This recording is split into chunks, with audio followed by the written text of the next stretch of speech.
class they will play. Craig Smoak. So here's Ryan Grubb. He, of course, was at Washington on that great run before losing to Michigan. He joins Kalen DeBoer at Alabama. And now Mike Rodak, and he's not the only one, but he covers Alabama, that now he is definitely under consideration to become the Seattle Seahawks offensive coordinator, according to Pro Football Talk, which could then send that thing back into okay, who does Kalen DeBoer get if, in fact, he needs to hire an offensive coordinator? And it even now affects coordinators, Boston College yesterday to the NFL, and obviously Ryan Grubb, very highly thought of as an offensive mind. Yeah, Boston College's head coach leaving yesterday, Jeff Hafley, and that creating quite a conversation about if we're going to see more of this. And I don't know that it's a sign of the entire, establishment getting shaken to its core and all of a sudden coaches are going to be leaving left and right. But I saw an awful lot of people in the media carrying water for this era of college football. And I'm a college football fan, but it doesn't mean that I think it's perfect or that it's not without its fault or that I don't believe that there could absolutely be coaches who say, yeah, I think I'm just going to go in the pros because it just seems like it's a better job. It's an easier job. It's less of a hassle. And I understand Hafley had quite the extensive resume when it came to being a pro coach, so it wasn't exactly a shock. But when a guy's leaving a program where he seems to have them on pretty even ground, winning a bowl game, not something they had done with regularity, winning 7 games, that's not something they've done with regularity in the last several years. It wasn't as though the ship was sinking and he was bailing out and he can't coach. I saw a lot of responses to that. So I saw a lot of people like, that's not – oh, come on, that has nothing to do with anything.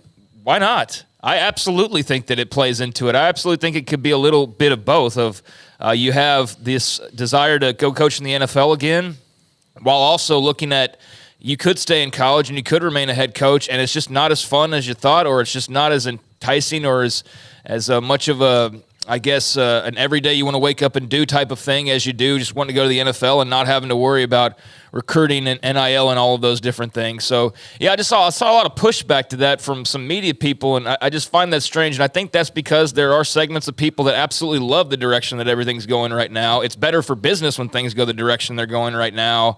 And so you're kind of just seeing groups of pushback on NIL's a problem. No, it's not a problem, and so on and so forth. So, there's a lot of things in the water right now, and a lot of people are trying to figure out what's what in college football. But if we do see some more coaches leaving soon, then I think that's definitely a sign. Maybe Jeff Hafley's an outlier. We'll see. But, that was definitely interesting to talk about yesterday. We had Craig Bull, and if you did not hear that interview, it's up on Sikkim365.com in the premium section. Also up on 365 Sports on YouTube on our reel. Very, I thought, insightful when it comes to his thoughts. He's not one that left because of that. He's 65. He's now the AFCA, the American Football Coaches Association executive director. But he didn't leave because of that. He was 65, and he's ready for an opportunity to help the coaches in America. Yeah, and I just wanted to address that because I did see some of the back and forth on Hafley. It doesn't mean something, does it not? And right. I believe that it does to some extent. I don't believe that it's like, oh, my gosh, everybody's going to bolt. But, do you think it's coincidental that Saban's suddenly out of there? I don't. I really don't. So let's talk about Alabama and what's coming up there. And that is now it looks like potentially an offensive coordinator search.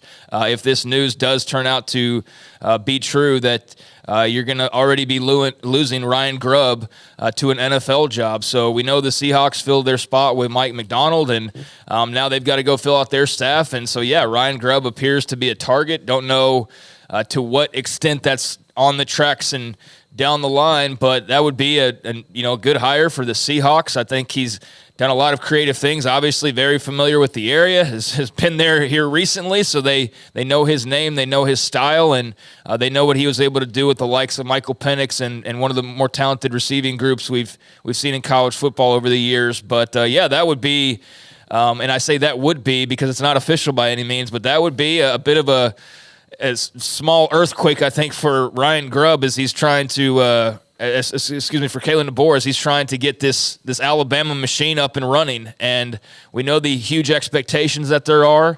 He's had a couple stumbles just when it comes to, recruiting and things like that. It's just trying to get everything in order in a short amount of time. And so to have your big OC hire that's not been announced officially. Now maybe be out of there, and a guy that a lot of people I think were happy to have as the OC. That's a bit of a curveball you weren't expecting. So that's not the kind of stuff that I think you're typically used to. I mean, Alabama's had plenty of coaching searches and things like that. They had probably to replace coaches as much as anybody because they were off taking other jobs on every couple year basis. But yeah, that'd be a loss, and don't know how significant. We'd have to see who he'd go and hire. But certainly when you're thinking you're going to see that Washington machine just kind of carry over to Alabama, that's something that's definitely of interest when it comes to what Ryan Grubb ends up deciding to do. All right, so here's a note that just came.